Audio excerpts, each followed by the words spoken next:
Hey, I'm Steve Krenz for Guitar Gathering. Thanks for joining us on this second part of our series of Great Chord Moves. We have done Great Chord Moves in the key of D. That was our first session. Now we're going to do Great Chord Moves in the key of G. There is a PDF that goes along with this, so make sure and take a moment to download that PDF and take it out and have it out in front of you there. And so we're going to be talking about these. Each key has a certain set of wonderful things that you can do on guitar with it.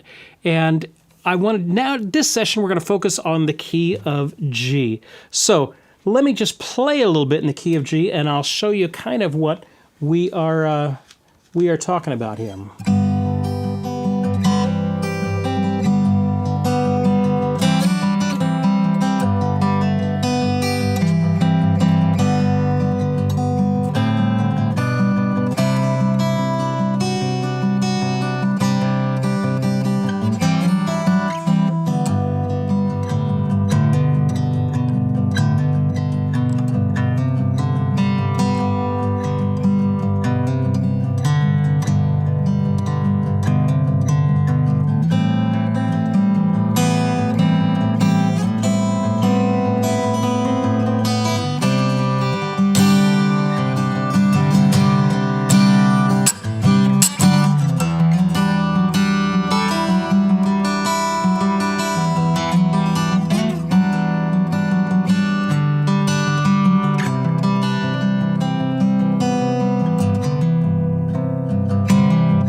Let's talk about some of these great chord moves. All right, the first one on page 1 is a G to a G sus. All right, so if I'm in the key of G, you're going to be playing a G a lot, okay? And so when you have to play a G for a long period of time, it's helpful to be able to have some movement in your playing. So instead of just playing on a G the whole time, which is cool, it's great, it's wonderful, here's some other things that you can do. First thing I can do is make it a sus, a G sus chord. So I'm going to take that B and raise it up to a C. So for this move, I'm going to be muting out this 5th string with my 3rd finger. So I'm going to hit the 6th string, mute out that 5th string, and then I have the 3 open and the high G there. That's a great G. I just put my 1st finger down.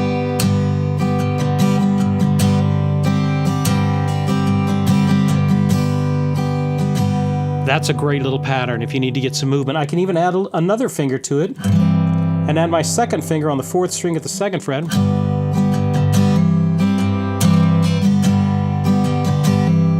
Kind of giving a C with a G in the bass.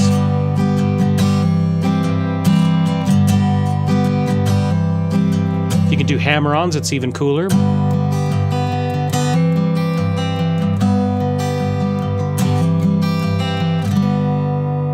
What's another great move that you can do in key of D in the key of G? All right, on the 1 chord, the G. Well, if I take kind of the lower voicing here of a G, a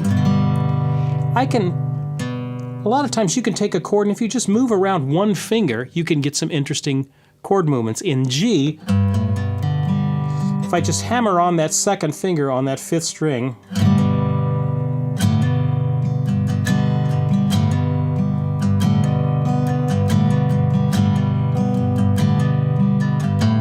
do you hear that little?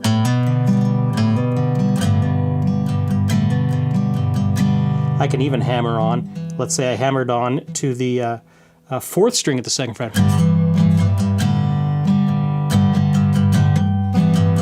That one doesn't work quite as well. I can hammer on the 3rd string, 2nd fret, that works. But I want you to focus on that low one there.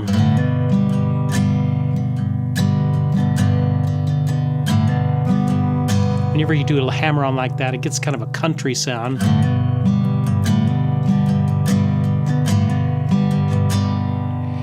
I can do the suspended. So if I put my pinky down on that 5th string at the 3rd fret there,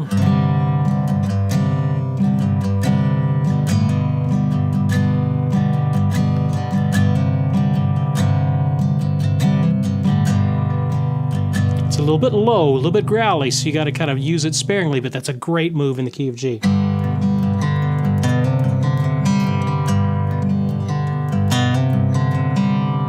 Over the page. Take a look at page 2. All right, what do we have here? Well, we've got another options of some G chords. I can do a G to a G2.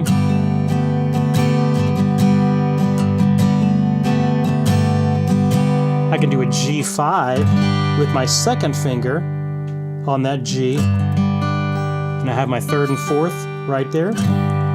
And I have my second finger. I'm going to add my second finger down here on the third string of the second fret.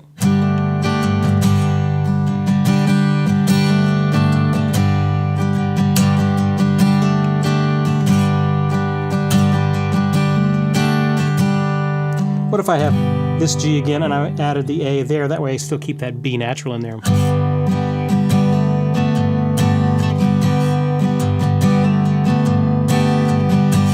All right, so we've learned some moves on G. Let's go to the 2 chord. What can we do on an A minor? Well, there's lots of different options you can do for an A minor chord. There's a standard one right here, but I can also take my third finger off and have an A minor 7th. I can add my pinky down here to this first string and kind of give an A minor 7th that way. I can even go up here to the 5th fret and have my second and third finger right here on the third and fourth string, the 5th fret, and I end up with this great A minor 9th. So depending on what musical situation you find yourself in, you can throw those chords as well. And of course you can always hammer on these various fingers, and that will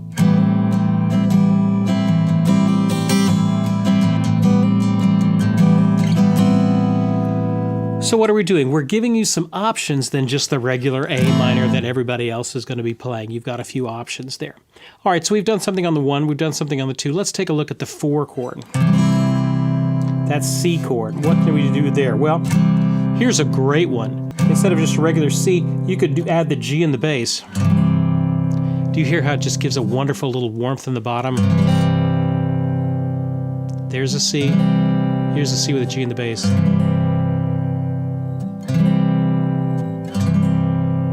That's a great one if you're playing in the key of G.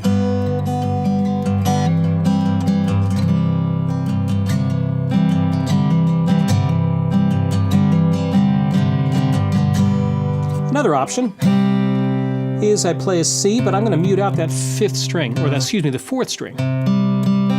So all that's left is a C, a G, a C, and a G, which kind of makes it into a C5. Very good open sounding C. And all I'm doing is I'm just not having my second finger down there, and I'm muting with my third finger there. So when I'm playing something that was requiring a little bit of aggressiveness in your playing,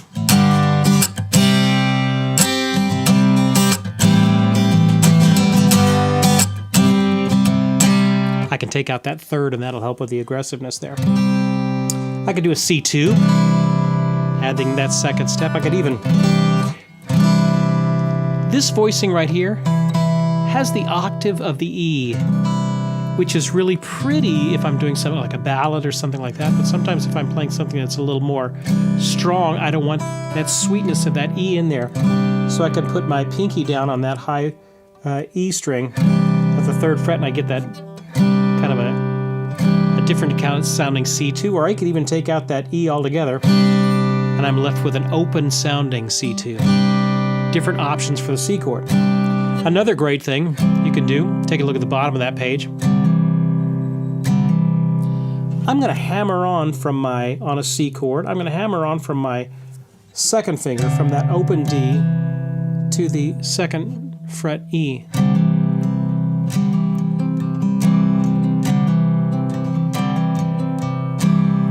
Let's do even the C with the E, G in the bass.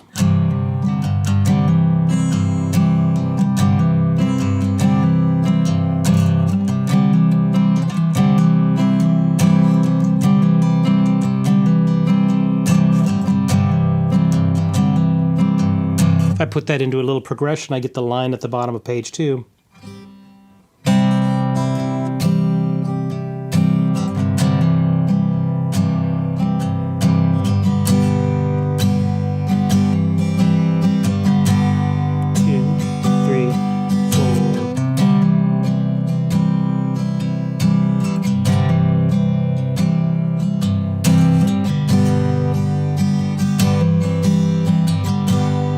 what a great sounding progression it is. I'm just going between the 4 chord, that C, and the 1 chord.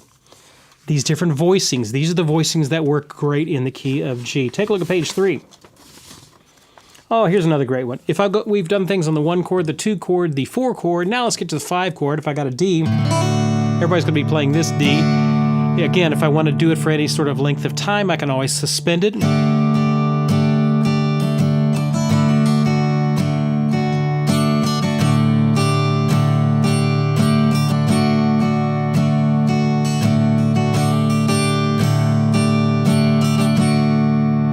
I can do a C to a D suspended, which is a 4 to a 5, which you're going to do a lot in the key of G. So if I'm in the key of G, and I need to go from 4 to 4 or 5. And I can do this D suspended, a great one. I'm just taking that C shape and moving it up 2 frets.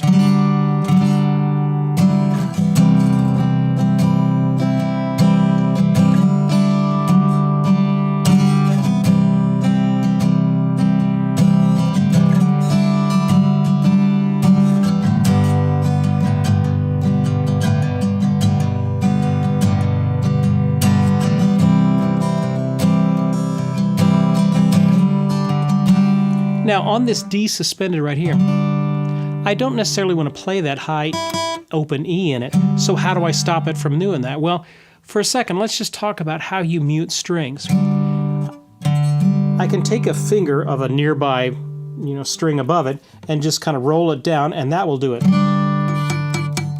So if I roll down my first finger, kind of get sloppy in my hand position, that will mute out that high string.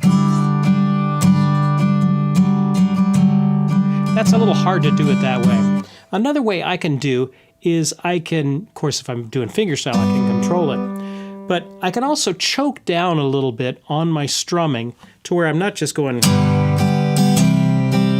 of a full hand strum. I'm just going to where I'm just doing I'm choking it in just a little bit, making my motion smaller.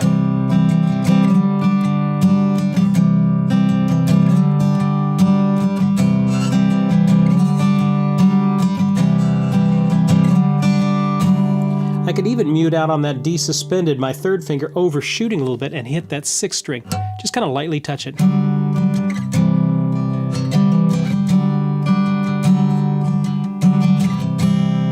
Great little possibility. What can I do on the 6th chord? We talked about this one when we were doing in the key of D. We did this E minor to an E minor 9th. Well, that also works. In D, it would be the 2 chord, but in G, it's the 6 minor. So I can also do that same move.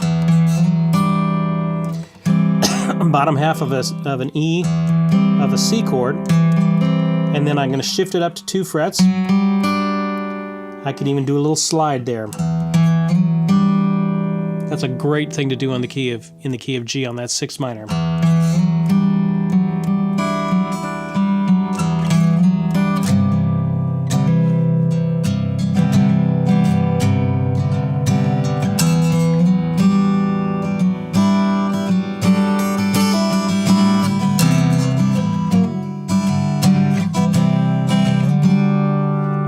Another option for the 6 minor is I can go up here, just like we did in the key of the first lesson, the key of D. I can do an E minor 7th up here with this bar at the 7th fret, and then I can also take my 2nd and 3rd finger off, and I'm left with this D with an E in the bass. So that's a good move too, over an E minor in the key of G. So if I'm in the key of G, go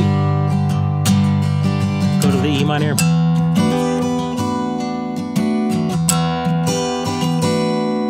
Back to G. Do that move again, E minor.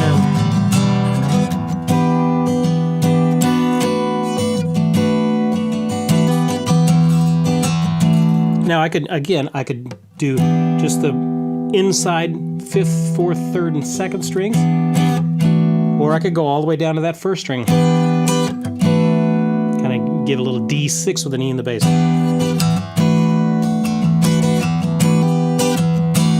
A great move that you can do in the key of G. All right, I've got some more there. We haven't talked about walk-ups or walk-downs or any of that sort of stuff. So I'm going to put out a full lesson on this probably toward the end of the week, and we'll have the full lesson up for you there. But I just kind of wanted to get you started with that. I wanted to let y'all know we are doing a hymns Guitar Gathering Academy coming up in March, where we talk about the... I'm going to teach you 4 hymns in 4 weeks. The hymns are going to be Great Is Thy Faithfulness, Holy, Holy, Holy, what are we doing? Abide With Me, and In the Garden. So I wanted to play one of those for you. The link is in the YouTube description down below for the Hymns Guitar Academy. If you are interested in joining along with us, you get video lessons each week. I send you a detailed PDF, 5, 10, 15 pages sometimes. I'll teach the melody, I'll teach the chords, I'll teach you chord substitutions. So if you're playing along at church or playing along in a hymnal or something like that, you need to use these voicings, that will be of help to you. And then I also give you solo guitar arrangements, usually a beginner and an advanced one. So let me play a little bit of, I did In the Garden last time, so let me do Great Is Thy Faithfulness, and you would be learning this type of arrangement. I always like Great Is Thy Faithfulness. That was the song that we played at our wedding. We had played at our wedding.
If you're interested in learning some of these amazing hymns, check out the Guitar Gathering Academy. It starts in March.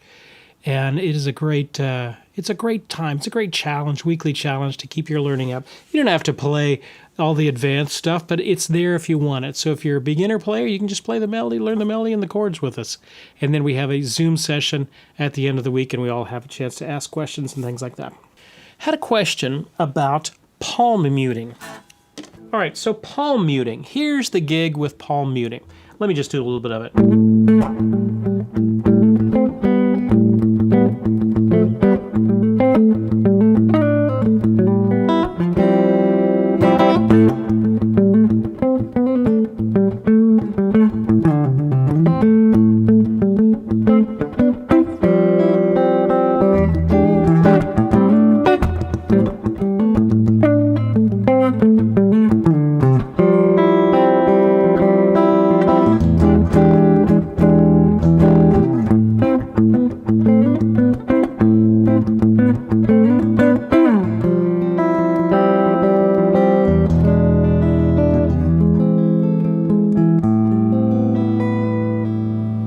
So a little bit of palm muting there for you. It's one of the easier techniques to do, but it does require a little bit of feel to do it. So here's basically the gig. We're going to try and get a close shot of my picking hand over here. And so what I'm trying to do is get this fleshy part of my hand, and I'm going to touch the bridge, and I'm going to touch maybe just a little bit in front of it, just a hair in front of it. So if I play it normal, it's that. But if I move my hand down to where I'm just barely touching the bridge, if I do it too much, it sounds like that. And it can even pull your string out of tune. I'm just barely touching directly on top of that bridge. So it takes a little bit of a feel. You have to kind of play with it and get a feel for it. What I'm looking for is a good, punchy, thick note, but short.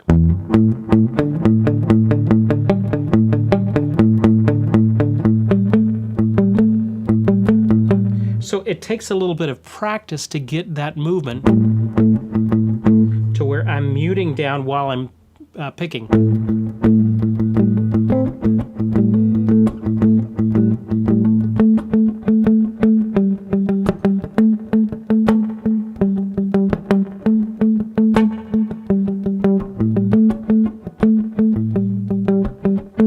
You know, the great Paul Jackson Jr., great guitarist out of the West Coast, out of Los Angeles, he talks about a concept of just, instead of just playing an A minor, he'll do parts of the chord. He'll break the chord apart to an A, to a G, to a C, to an E, and he's doing all of those and creates, with the palm muting, creates a little funky groove.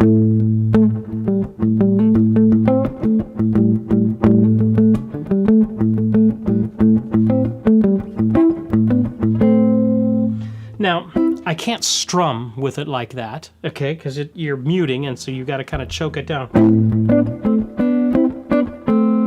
And then I can take my hand off, and it lets the strings ring.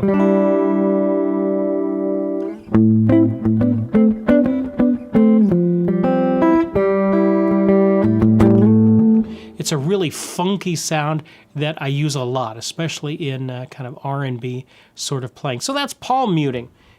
Gary is asking a question, any suggestions on how to mute the low strings but letting the high strings ring clear? Well, some of that is going to happen naturally because as you're plucking, the fleshy part of your palm is touching that bridge, but you can angle it up a little bit to where the bottom part of your hand is not touching that bridge.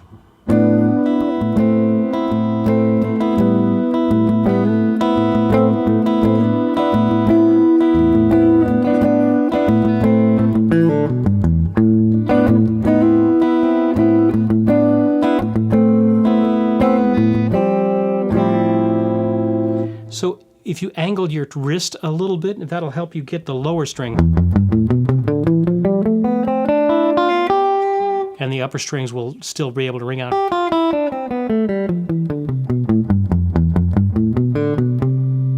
That might help, Gary. Along with that technique, I played an event on Saturday, another funeral, and we did this song. And it was kind of kind of an R&B feel. So you're going to hear the track, and what I wanted to talk about is some of the techniques that we do in that kind of R&B style. I don't know who really did it, Sam Withers maybe, but we're going to put on the track here. This is the second track, and let me play a little bit, and then I'll talk to you about it and see what tell you what I'm doing.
You guys get the idea. That sort of R&B type of playing is really just it's just fascinating to me, and the guys that really do it are just legendary. I know a couple of tricks. Here's all the tricks I know. That song was in the key of E. Remember one of the licks we learned in the when we were doing Great Chord in D, we were doing this lick. We were doing that shape. So I was just in E doing that same shape. And I'm kind of muting down a little bit, and I'm also playing very sparse. So I let it ring a little bit, but then I'm not strumming. I'm not doing that. I'm just playing.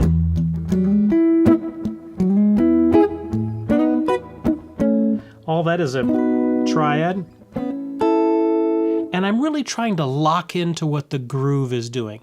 So I'm almost thinking like a drummer when I'm doing this sort of rhythm playing. So one of the key moves is this. So I'm in the key of E, and I'm going to slide up from the second to the third, and I'm going to bar that, the B and the E, maybe even the G sharp in there. But I'm going to kind of stay around in the meaty midsection of the instrument, so I don't want to get too high. All right, and so that's one move, and that works on any major chord. So you have a C, D, back to the E. In the chorus, it went from an E to a B, so I might do something like.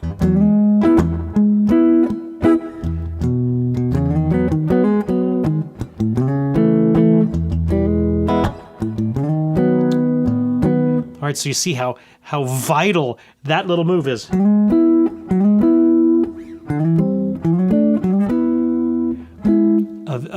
That's one trick. Another thing is I can kind of tighten up a little bit, and I'm going to do this move. Remember we learned this when we were doing D chords the other day?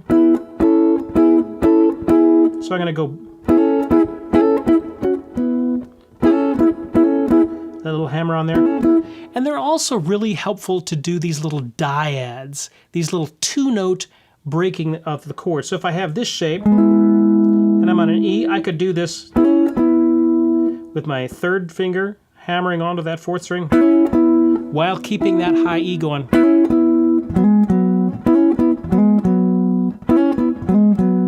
I'm just doing the same thing, just on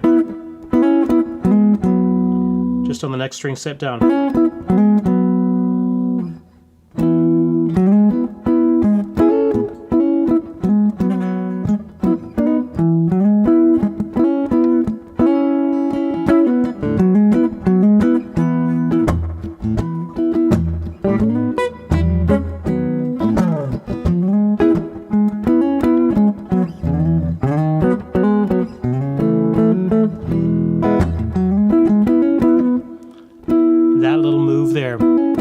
Now that you can also do that up an octave on the high E and do the same move.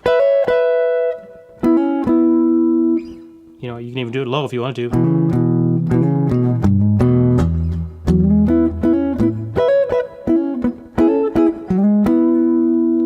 All right, so there's what, 3 moves. This I can do, and I can do those little dyads and even up. Now, if I wanted to do, so I'm doing it on the root and then on the 5th, but on this particular string set, I could jump down to here and do the same move.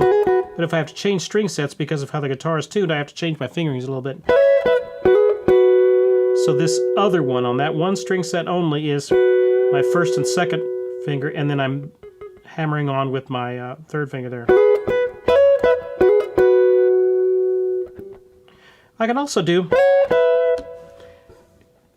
the old where I slide up a whole step from the root, and I've got the little half bar down here with I'm barring 2 strings, and then I can also do that same lick on the 5th.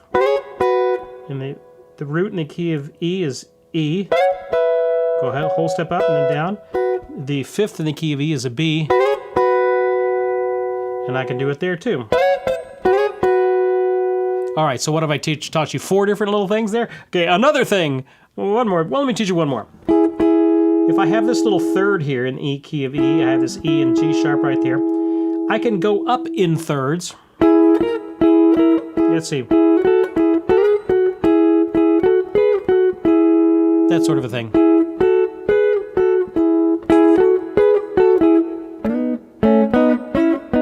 Remember that song? What is that, Brown Eyed Girl? And various things of that.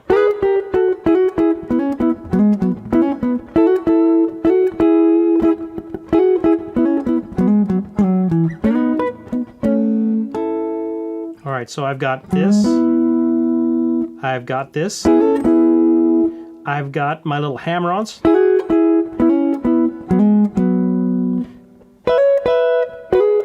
That's the one that's different. I have my sliding up a whole step. What else did I do? Oh, I could do 6ths. E and a G sharp, A and an F sharp.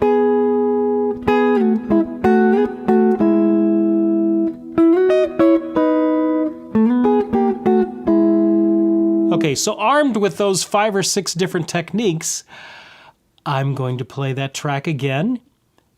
Play real sparse. I'm kind of muting down a little bit. I'm not opening it up, and see if we can create a little rhythm part out of it. You don't want to get too busy. Here we go.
D. Maybe a little bit.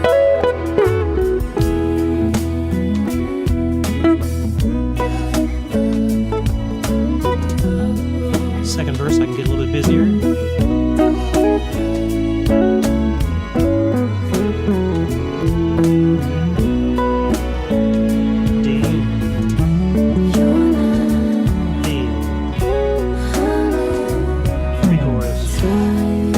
Simple, I could just do a little muted.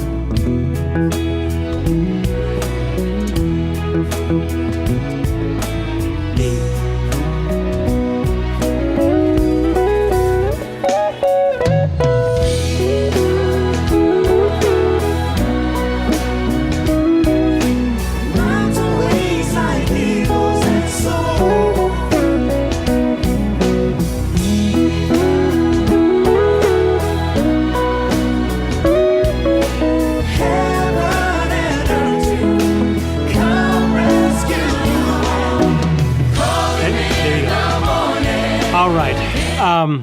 It's just an interesting technique. Perhaps we ought to do a full lesson on that sometime. But I just thought that might be interesting for you guys to see.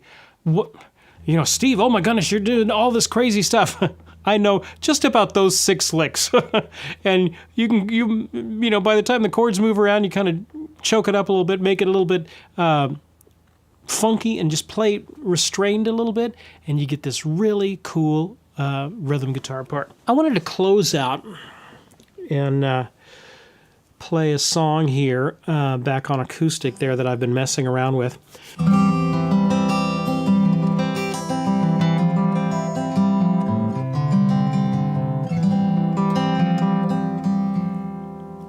I'll play this song for you here.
There you go. Song Bless the Broken Road. I was trying to think of songs in C, and I had played that for some wedding 2-3 years ago, and I always thought that was just kind of a nice song that landed well in C. So there you go. Bless the Broken Road there. I'm not sure what group did that. I should have researched this out a little bit more. Miley Cyrus. I'm sorry, what? Miley Cyrus. Miley Cyrus? I don't know. Did Miley Cyrus do that? I'm not sure. All right, there you go. Hey, guys, it is time to get out of here. Thanks for blowing a completely wonderful Tuesday night. And here you've just blown it being here with me. I hope you've learned a few things. I'll get out the full lesson for the Great Chord Moves in the key of G. I'll get out that later on this week, and the updated PDF with more information on it. So if you haven't seen the full lesson for Great Chord Moves in the key of D, go back on our YouTube channel, and the full lesson as well as the full PDF. It's all free. You can check it out there and learn all that you can. Hey, I'm Steve Krenz for Guitar Gathering. We will see you guys next time.